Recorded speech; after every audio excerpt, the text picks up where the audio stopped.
Mr. Speaker, this Friday, hundreds of thousands of people will gather in Washington for a peaceful march, exercising that of most American of values, the right to assembly and the right to freedom of speech. Among the people who will come are multitudes of young persons from all over America, young people who are the inheritors of the great civil rights traditions of this land. These young people are pro-life. And, Mr. Speaker, they're really saying something pretty simple.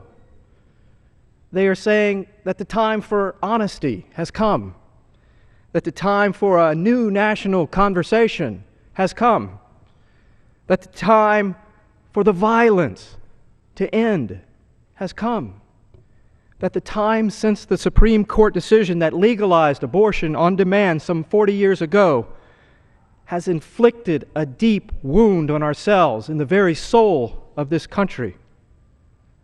Over the past few decades, we have witnessed an evolving desensitization to abortion. It has become too easy to think of abortion as a procedure, as something clinical, somehow normal, removed. Disguised in the mantle and vocabulary of health, minds and hearts can easily become numb to what abortion really is, to what it really does, and to who really dies. But the youth among us, they know better. They know that women deserve better. Abortion is so often the result of abandonment. A woman not knowing where to turn falls into the grasp of the abortion industry, which says, "We can quietly make this go away. There are no consequences here. Just pay over there."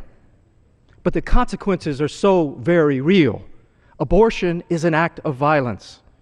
The woman so often carries the wound from this act of violence imposed upon her. Her unborn child dies. The abortion industry profits from this pain, and the other responsible party, the man, escapes his responsibilities. This is why the early feminist movement saw abortion as another form of male domination over women. Mr. Speaker, young people, they know this. They sense this.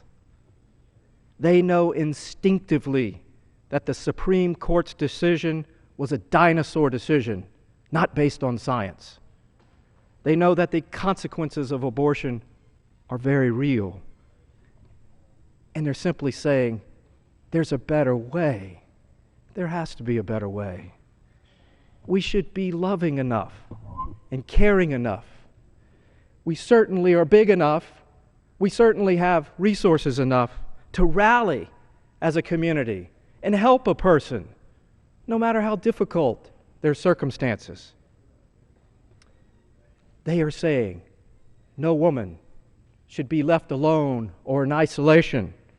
We are a community committed to the beautiful gift of life.